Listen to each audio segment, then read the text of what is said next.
দরজায় কড়া নাড়ছে 2024 টি-20 বিশ্বকাপের নবম আসর। আগামী 2 জুন থেকে শুরু করে চলবে 29 জুন পর্যন্ত। এরই মধ্যে ঘোষণা করা হয়েছে 20 দলের চূড়ান্ত একাদশ। বরাবরের মতো এবারেও আসরের শিরোপার লড়াই হবে মূলত 3-4 দলের মাঝে, আর সেখানে বাংলাদেশ দল থাকবে তার চিরাচরিত শিক্ষা সফরের উদ্দেশ্যেই। এবারের আসরেও তার ব্যতিক্রম ঘটবে না। টি-20 বিশ্বকাপের দৌড়ে এগিয়ে থাকা এই 3-4 দল নিয়েই টক টু আসের এবারের আয়োজন। অস্ট্রেলিয়া। ক্রিকেট একটি খেলা হলে অস্ট্রেলিয়া হলো তার ঈশ্বর। প্রতিপক্ষের শির দ্বারা ভেঙে দিতেই যার জন্ম। শিরোপা জয়ই যাদের কাছে শেষ কথা।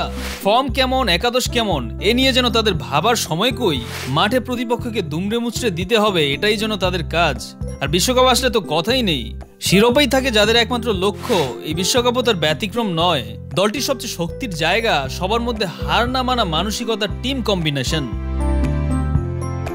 ভারত। বরাবরের মতো এবারের আসরেও শিরোপার সবচেয়ে বড় দাবিদার টিম ভারত। কি ব্যাটিং, কি বোলিং, কি ফিল্ডিং, সব বিভাগে দুর্দান্ত সব প্লেয়ার নিয়ে আসরের সবচেয়ে ব্যালেন্স টিম হলো টিম ইন্ডিয়া। তবে তাদের সবচেয়ে বড় দুর্বলতা হলো প্লেয়ারদের ব্যক্তিগত পারফরমেন্সের স্বার্থ ও দ্বন্দ্ব। আর তারকা প্লেয়ারদের এই ব্যক্তিগত স্বার্থ দ্বন্দ্বই তাদের শিরোপা জয়ের পথে সবচেয়ে বড় বাধা হয়ে উঠতে পারে। দলের চেয়ে প্লেয়ার বড়, এই চর্চাই ভারতের শিরোপা জয়ের সবচেয়ে পুরনো বাধা। পাকিস্তান। ক্রিকেটে পাকিস্তান হলো unpredictable team.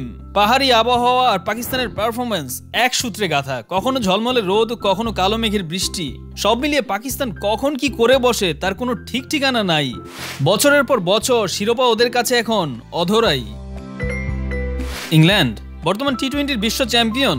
Batting, bowling, fielding সব বিভাগে দুর্দান্ত সব প্লেয়ার নিয়ে এবারের আসরেও শিরোপার বড় দাবিদার দলটি।